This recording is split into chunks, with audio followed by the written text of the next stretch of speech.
If you enjoy this video, please consider giving a thumbs up. It really helps the channel. And if you have any ideas for future videos, share them in the comments section below. This original bedtime story is made possible thanks to Slumberland patrons. If you would like to support this channel, you can find Patreon details in the description and on my channel homepage.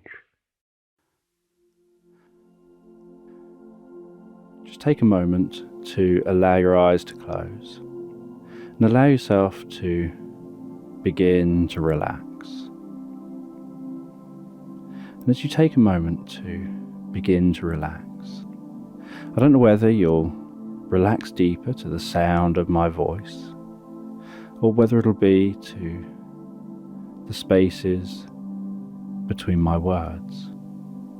And as you begin to comfortably drift and float asleep, I'm just going to tell this sleep meditation in the background. And it's a sleep meditation about a young boy who lives in a small little village.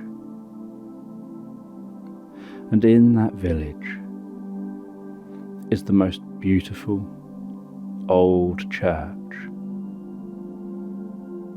And that church sits at the heart of the village, and it towers over the rest of the village. And it's only a small village, just a handful of rows of houses, a couple of village greens, and a row with a few shops and cafes. And this small boy and his dog are roaming around one of the parks, and he can hear the rustling sound of the leaves of the trees around the outside of the park, and the few trees dotted through the park. You can smell the smell of freshly cut grass and still hear the sound of the gardener in the park just finishing up cutting that grass.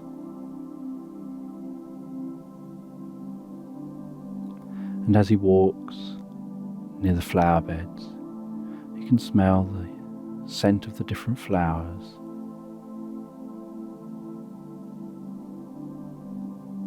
And he throws a tennis ball for his dog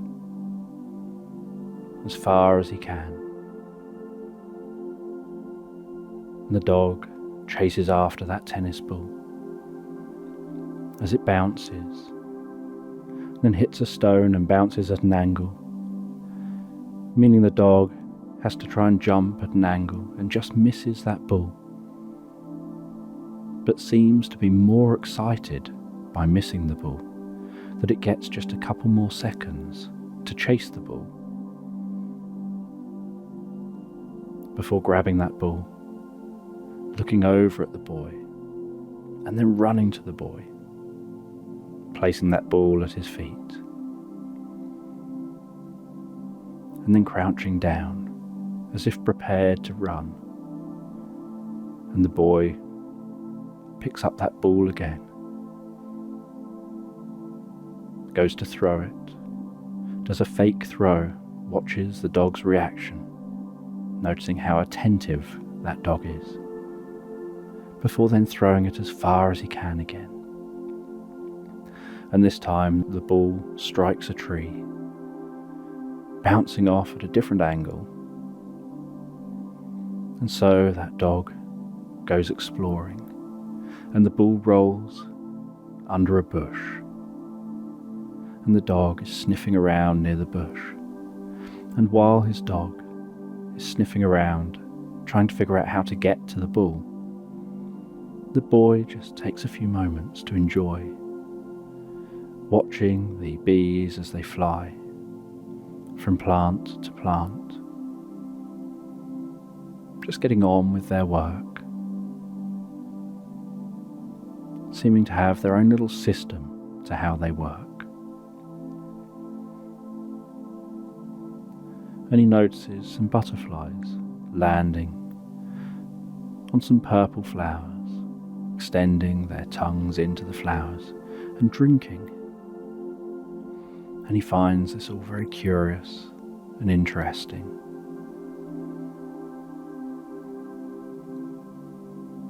And then his dog arrives back with that bull, drops it back down next to him, and the boy picks up that bull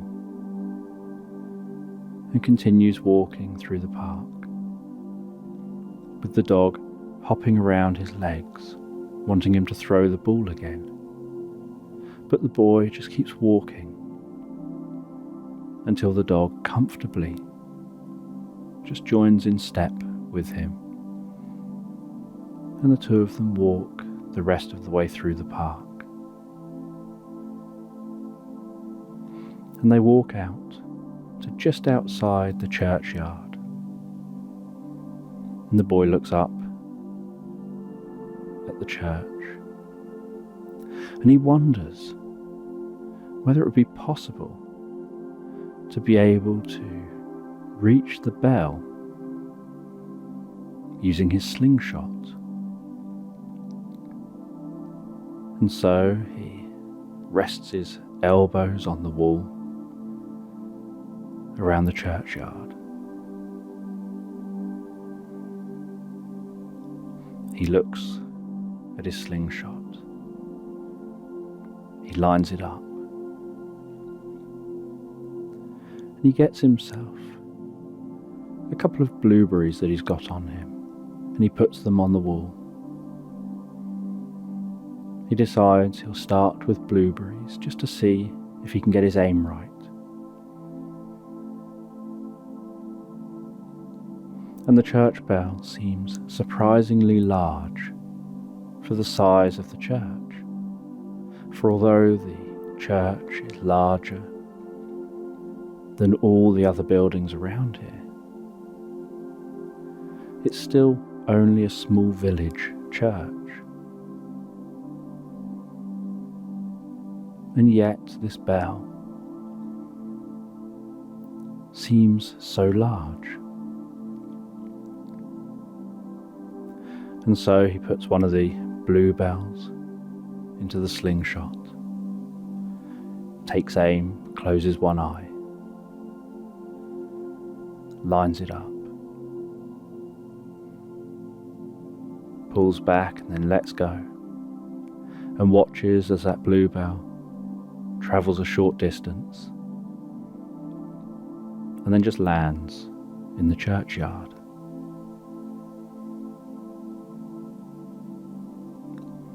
And so he tries again with another blueberry, puts that into the slingshot, but the same thing happens. And so he puts the last few just in his mouth and just eats them while he tries to think of what the problem is. And then he wonders whether it's because perhaps it's not heavy enough to travel. So he tries with a stone. He gets a small stone. And as he fires that up towards the church bell,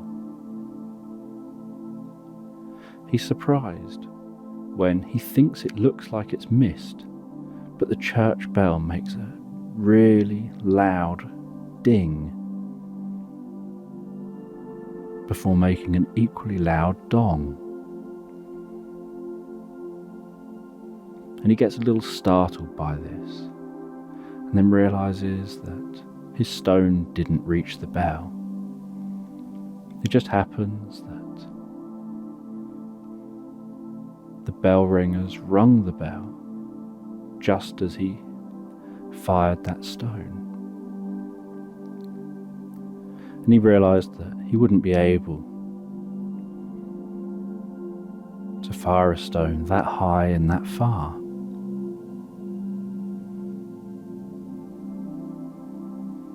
And so he wonders whether there's any way he can make something travel far enough to hit the bell. And he feels that from where he's standing, he wouldn't be able to reach it. But he has an idea. So he gets some paper out of his backpack and he makes a few different designs of paper aeroplane. And he tests them across the churchyard, trying to see which ones travel the furthest. He flies one with broad wings, and it travels slowly, but seems to then circle up into the air and then down into the ground. He tries one that's almost like a dart, and it travels very fast, but also very quickly just nosedives to the ground. He tries lots of different designs, until eventually he thinks he's mastered a design to make it travel far enough to reach the church. Because on the ground he can throw it, and it hits the wall quite forcefully, so he knows it could travel further than it reached. But he doesn't think it could travel up to that bell. And so he decides to walk around to the other side of the church, where there's a grand oak tree that's probably as old as the church itself. And he walks to that oak tree. He runs his fingers around that oak tree, wondering what that oak tree must have seen over all these years of growing up alongside this church.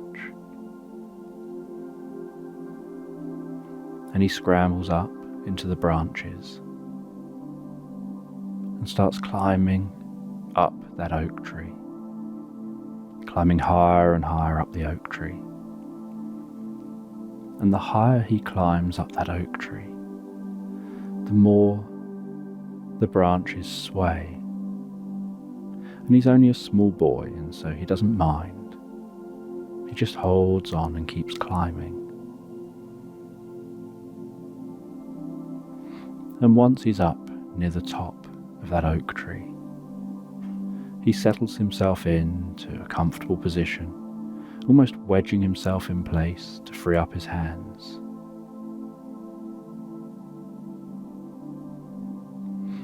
He then takes out his finest paper aeroplane, the one he's certain will make it to the bell. And he's attached a small paper clip to the front of that plane that helps it in this design to keep that nose on track. And he's only half as high as the tower of the church, but the bell is quite large, and so he feels from here he could probably reach that bell. And bracing his back against the branches of the tree and keeping himself wedged against that tree, he snaps his arm to throw that paper aeroplane. with a sharp jolt up towards that bell. And he notices as he does so, the wind seems to go still. And he watches as it glides higher and higher, before hearing this tiny metal on metal clink, and then watching as that paper aeroplane falls down from the bell, down inside the tower. And he's really excited that he's managed to create something that he could throw far enough to make a noise on that bell, that he could reach something so high up when he's so small. And he can hear the sound of voices coming from within the church. Then he can hear those sounds sounding like they're getting closer. And then hears the main entrance to the church open, and the sound of someone talking and saying something as they walk out the entrance. And he watches as they're looking around, holding his paper aeroplane. And he wonders whether it fell down and knocked them on the head. And they're wondering where it came from. And he watches as they look up at the tower and they look around the churchyard. And he keeps quiet in the tree. And he watches as they walk around the church. They walk under him, under the tree. They walk around the back of the church. They walk all the way around the church and then back into the church again. And you can hear them mumbling something again as they walk back into the church, as if they're talking to the others in the church, probably saying that they couldn't find whoever threw the aeroplane.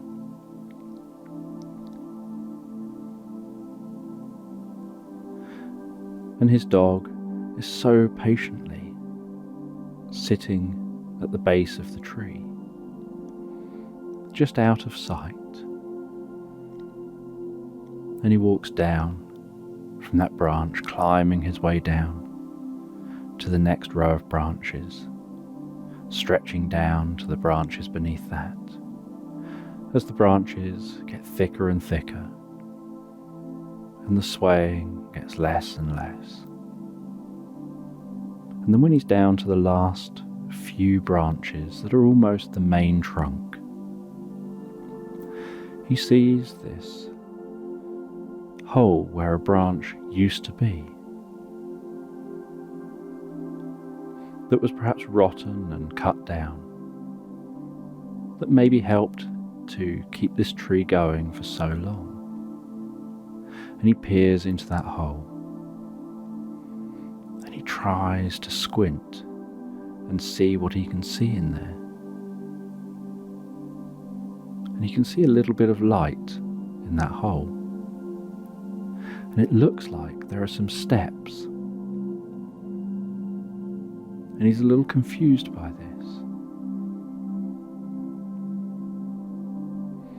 And so he decides that he wants to explore inside this tree.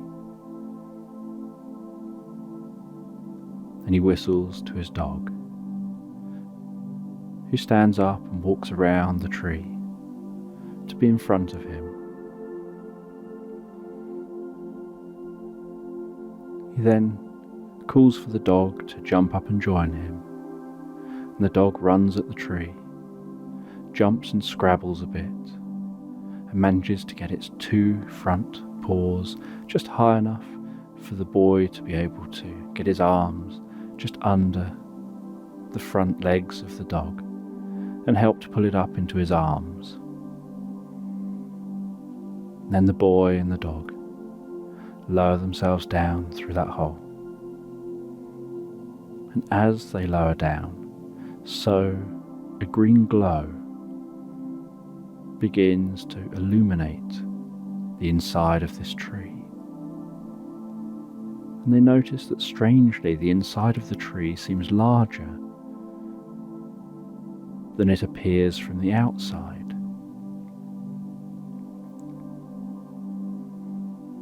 And there's enough room for what appears to be a spiral staircase.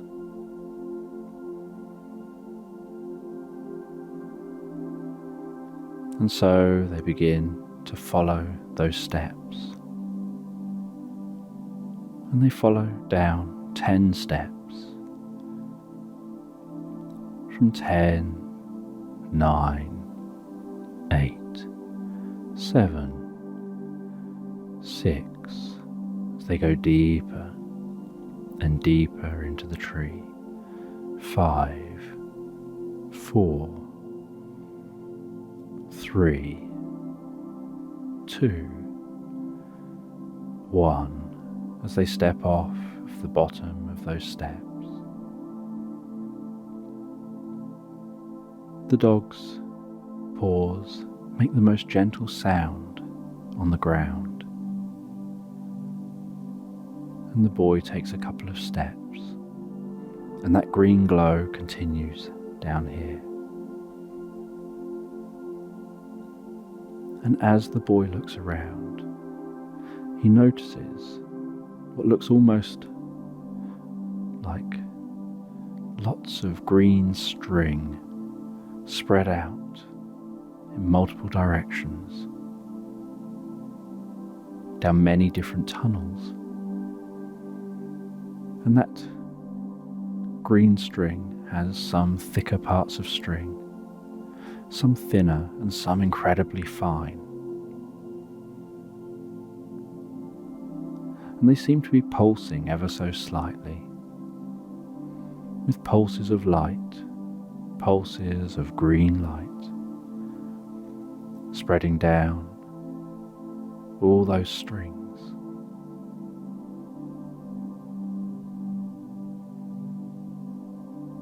And the boy and the dog start walking down the tunnels, exploring these tunnels, wondering where these tunnels are. And as they walk, they find that above them is another tree and another spiral staircase, and that there seems to be tunnels coming off of all the trees.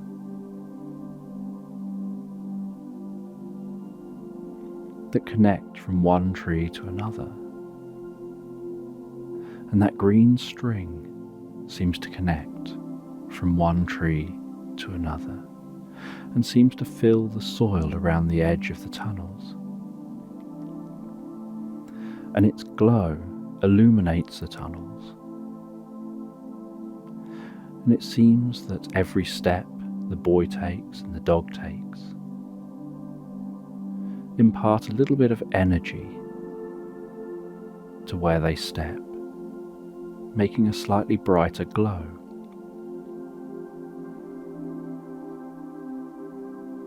And as they follow these tunnels, they end up noticing daylight in the distance, and they walk towards that daylight. And they see that there's a small hole that from the outside probably just looks like a rabbit hole. And they crawl out through that small hole, and they find that they're on the edge of the river. And they sit for a moment, listening to the river, wondering where they've been and why they've never noticed that before. And as they look back, it does look very much like a rabbit hole. They can't notice the glowing green inside there from outside here. And the boy wonders whether at night time, when it's pitch black, whether that green could be seen then, and whether perhaps no one's ever noticed because most people aren't out in this location at night time. And while they sit on the edge of that river, listening to the water flow by so calmly, feeling the warmth of the sun overhead, wondering what all the green string is.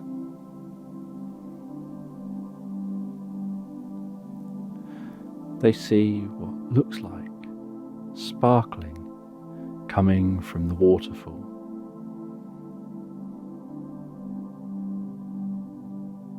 And then out of that sparkling they start hearing the faint tinkling sound of tiny bells. And then what looks like a fairy flying out from the waterfall.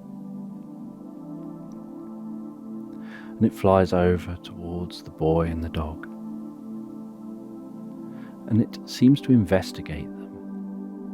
And while it's investigating the dog, so that dog seems to twitch its nose and be a bit irritated by this fairy floating straight in front of its nose.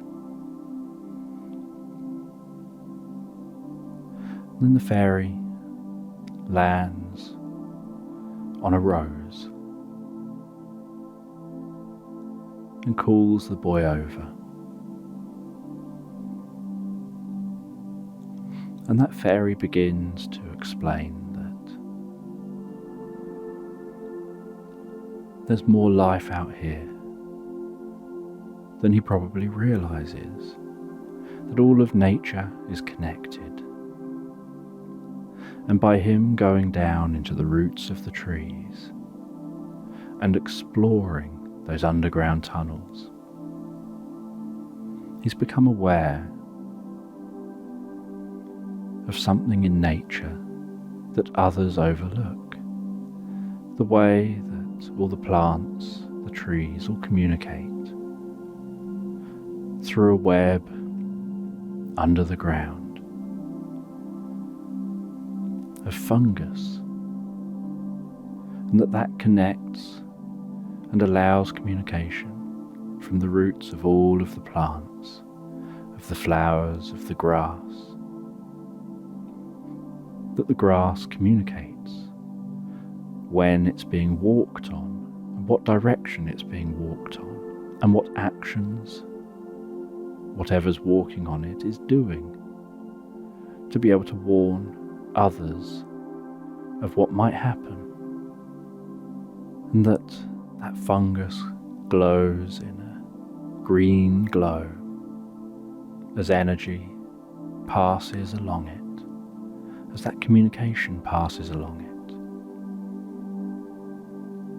with some networks of the fungus passing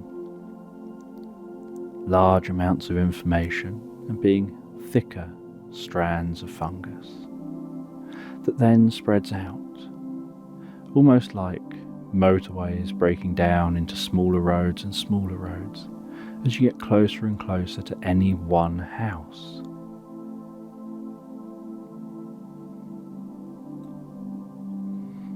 And the boy, just being a child, didn't even bat an eyelid to hearing all this. It just seemed like a perfectly acceptable, normal thing. As the fairy continued to explain,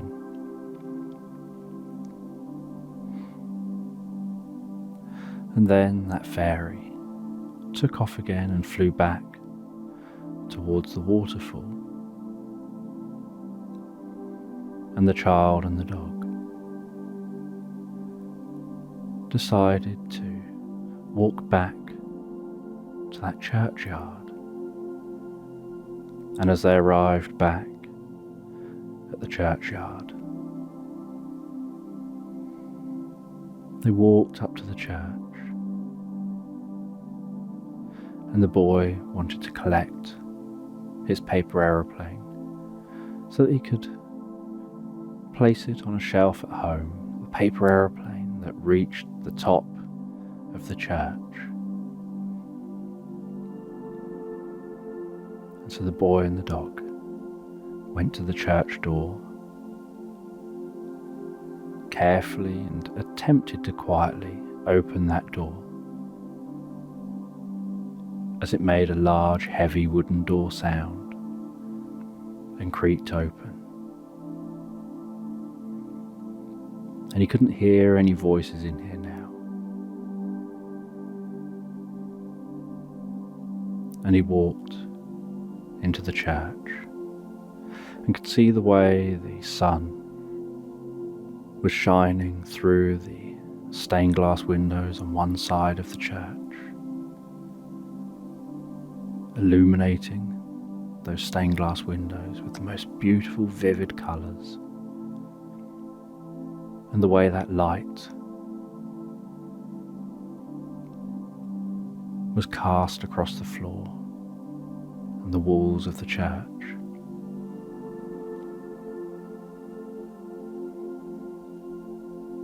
And he walked through the coloured light, looking around to spot his paper aeroplane.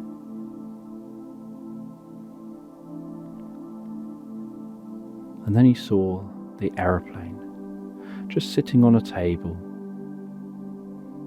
near the tower. And he went over and picked up the paper aeroplane and walked to the tower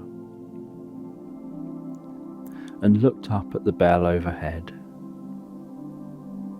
and the rope hanging down, and the rope was currently attached, wound up at the wall, but he just looked up and wondered whether someone had been stood there with that rope when that paper aeroplane had fallen down the tower.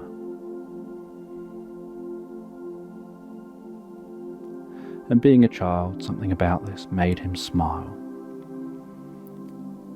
The thought of an adult wondering where this random paper aeroplane had come from, falling out of the sky.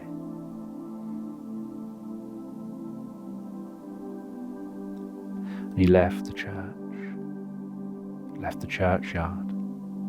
and began to find his way back, all the way back home.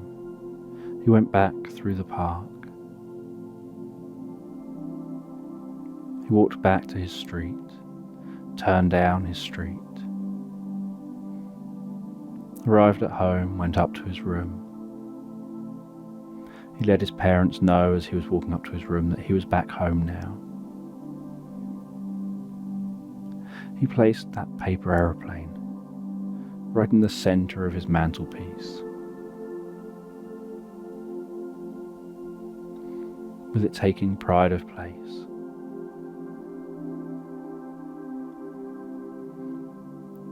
He then went back downstairs. He sat down on a sofa in the living room as his mum started talking to him from the kitchen, asking if he's had a nice afternoon, saying that he probably needs to wash himself and sort himself out for dinner.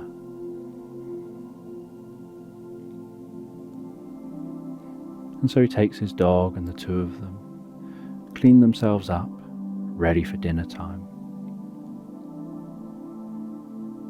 And in the time it takes them to do that, the sun comfortably sets.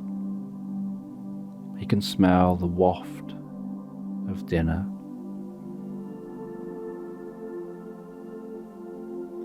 And he sits and enjoys dinner with his parents, with his dog sat at his feet, occasionally secretly passing little bits of food down to his dog while keeping his eyes fixed on his parents, unaware that the parents know exactly what he's doing. And he looks down and is sure that his dog is smiling back up at him as it rests back down again in such a loving, kind way at his feet.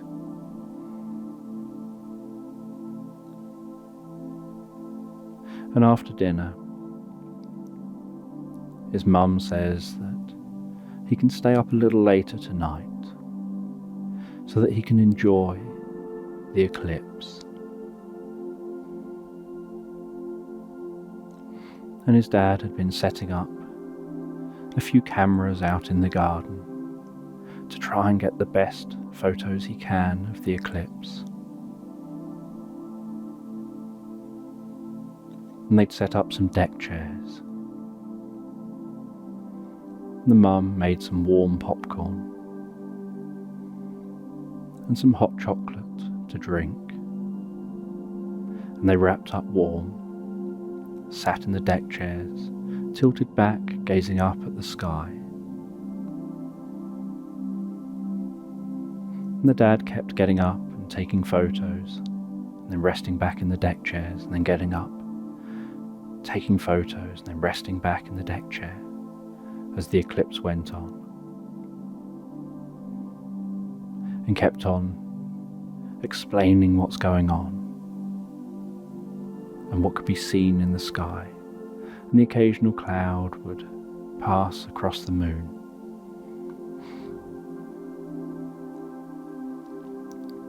And they all just rest back in the deck chairs as the moon began to look like it was being eaten.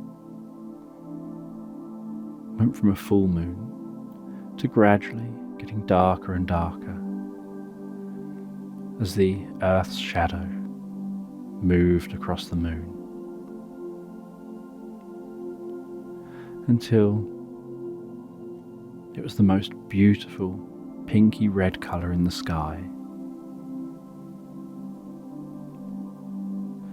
And the boy was just eating his popcorn, drinking the hot chocolate, enjoying the experience. The mum was asking him if he's enjoying the experience, and was enjoying the experience herself. The dad was frantically taking photos, trying to get the best pictures that he could, looking through one camera, then another, moving the cameras.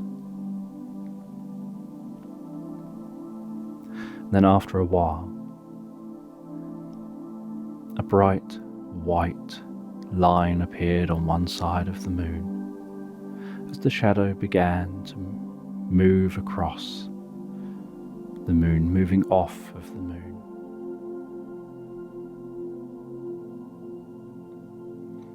And the boy was getting more and more tired. He found that he was beginning to yawn so much. Then the mum said, "That's not surprising that you seem to be tired. It's really late and past your bedtime." And as the eclipse was coming to an end, the dad explained that although it looks like it's ended, the shadow isn't completely off the moon, that there's a dark shadow that passes across the moon, and then there's a lighter shadow that passes across the moon, and that there's still many hours until that lighter, almost imperceptible shadow finishes passing across the moon.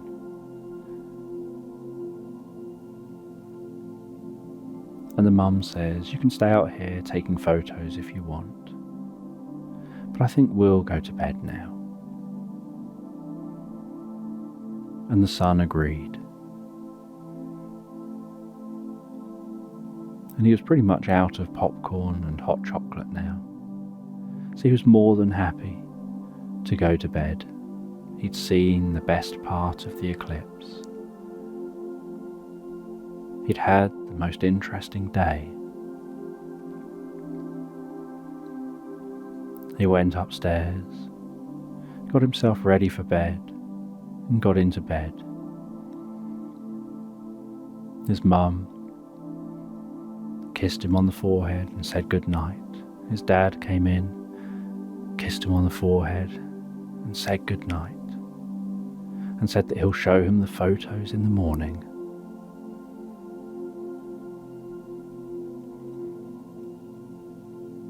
They then shut his bedroom door, and with his dog lying in a dog bed in the corner of the room, curled up, already about to fall asleep, he settled down, thinking about the day that he'd had. And he could just hear the gentle bubbling of the fish tank that was over at the side of his room, the very slight glow from that fish tank. And he always found that gentle bubbling in the fish tank helped focus his mind as he drifted and floated so comfortably asleep, sleeping so well all night long, knowing that he'll awaken in the morning, feeling refreshed, revitalized, and ready to enjoy the next day.